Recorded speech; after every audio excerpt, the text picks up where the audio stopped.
Direct selling business क्यों जरूरी है? पैसिव इनकम हमारी जिंदगी में क्यों जरूरी है? इस दुनिया में दो तरह के कमाई होते हैं, पहला एक्टिव अर्निंग और दूसरा पैसिव अर्निंग। एक्टिव अर्निंग किसे कहते हैं? वैसी कमाई जिसमें काम करें पैसा आए और जब काम करना बंद कर दे तो पैसे आना बंद हो जाए। जैसे जॉब पर जा रहे हैं पैसा आ रहा है, जॉब पर जाना बंद पैसे आना बंद। एक दुकानदार दुकान खोल रहा है पैसा आ रहा है, दुकान खोलना बंद पैसे आना बंद। एक किसान खेती कर रहा है पैसा आ रहा है, खेती करना बंद पैसा बंद। एक मजदूर मजदूरी कर रहा है पैसा आ रहा है, मजदूरी करना बंद पैसा बंद। It's called active earning. और दूसरा पैसिव अर्निंग। पैसिव अर्निंग किसे कहते हैं? एक ऐसी कमाई जिसमें एक तय सीमा तक काम करे और उसके बाद काम ना भी करे तो भी अर्निंग होती रहे। It's called passive earning. Passive earning क्यों जरूरी है? क्योंकि आज हमारा शरीर काम कर रहा है, कल वह काम नहीं करेगा। आज कुछ ऐसा करना है जो हमारी मौजूदगी ना भी हो तो भी हमें रेगुलर इनकम आती रहे, और वो ज़्यादा जरूरी है।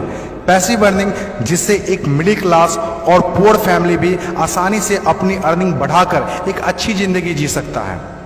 आज पैसिव अर्निंग के तरीके का इस्तेमाल वर्ल्ड के सभी अमीर लोग, बिजनेसमैन, पॉलिटिशियन और एक्टर सभी अपने लाइफ में पैसे कमाने में करते हैं। पैसिव अर्निंग का मतलब ऐसा काम जिसमें किसी काम का रेगुलर इनकम आता रहे, जैसे रेंटेड प्रॉपर्टी, कोई मकान, बंगला या रूम को रेंट पर देने से जो पैसा आए। और भी है जैसे fix deposit, real estate, business, YouTube earning, ये सभी पैसिव अर्निंग में आते हैं। आज आपके पास कोई एक ही इनकम ऑफ सोर्स है, चाहे वो जॉब हो या बिजनेस हो या शॉप हो या फिर एग्रीकल्चर, कुछ भी हो, आप उससे अपनी लाइफ की ज़रूरतों को पूरा नहीं कर सकते हैं। अगर आपको एक बेहतर ज़िंदगी चाहिए तो आप सिर्फ एक ही इनकम ऑफ सोर्स पर डिपेंड नहीं रह सकते। आपको सेकेंड, थर्ड, फोर्थ या ज़्यादा इनकम सोर्स बनाने होंगे। जितनी ज़्यादा इनकम ऑफ सोर्स होगी उतनी ज़्यादा अर्निंग होगी और आप अपने फैमिली को एक बेहतर ज़िंदगी दे पाएंगे। पैसिव अर्निंग करने के लिए आप ऑनलाइन और ऑफलाइन दोनों तरीके से कर सकते हैं। इसीलिए पहले आप कंफर्म करें कि आप किस तरह शुरुआत करना चाहते हैं। आपको बेसिक और सिंपल आइडियाज़ चाहिए, ज़्यादा रिस्क भी नहीं हो और इन्वेस्टमेंट भी कम लगे। डायरेक्ट सेलिंग बिजनेस सबसे बड़ा एग्जाम्पल है। ये पैसे कमाने का वो रास्ता है जिसमें आप सिर्फ एक बार मेहनत करते हैं और कुछ ऐसे संपत्ति बना देते हैं जो आपको ज़िंदगी भर पैसे कमा के दे सके। पैसिव अर्निंग को समझाने के लिए मैं आपके साथ एक स्टोरी शेयर करना चाहूँगा। यह कहानी है बर्क हेजेस की किताब द पैराबल्स ऑफ पाइपलाइन। एक छोटे से गांव में दो दोस्त रहा करते थे, ब्रूनो और पाब्लो, जो बड़े सपने देखा करते थे। एक दिन किसी न किसी तरह वो गांव के सबसे अमीर आदमी बन जाएंगे।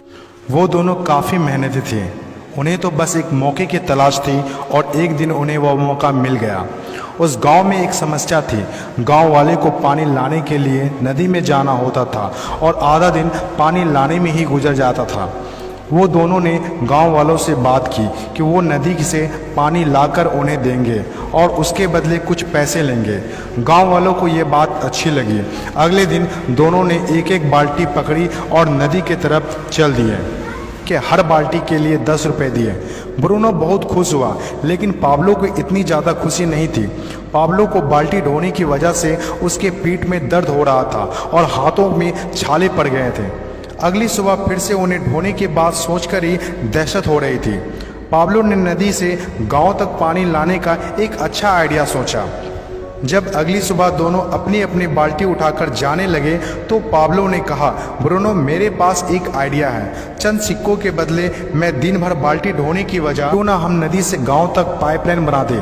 ब्रूनो ने कहा, पागल, हमारे पास एक बेहतरीन नौकरी है, अच्छे पैसे भी मिलते हैं जिससे हम जो चाहें खरीद सकते हैं। अपनी पाइपलाइन के आइडिया को दिमाग से निकाल दो। लेकिन पाब्लो इतनी आसानी से डिमोटिवेट होने वाला नहीं था।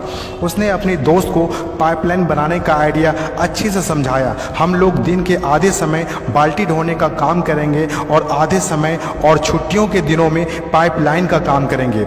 ब्रूनो ने पाब्लो की बात नहीं मानी। पाब्लो जानता था कि पथरीली ज़मीनों में पाइपलाइन बनाना आसान नहीं होगा, लेकिन पाइपलाइन बनने के बाद जो मिलेगा उससे वह इंस्पायर होकर काम करता रहा। जब पाब्लो अपना पाइपलाइन बनाता था तो गांव वाले उसकी मजाक उड़ाया करते थे, ये देखो पाब्लो द पाइपलाइन।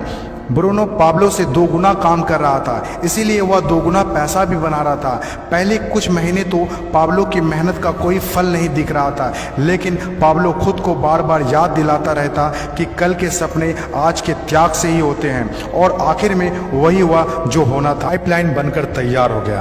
अब पाब्लो सोता था तो भी पैसा आता था, नहाता था तो भी पैसा आता था, खाता था तो भी पैसा आता था, वह कहीं बाहर घूमने जाता था तो भी पैसा आता था। जितना ब्रूनो ने 3 साल में कमाया था उतना पाब्लो ने 3 महीने में कमा लिया। गांव में जितना पानी बहकर जाता था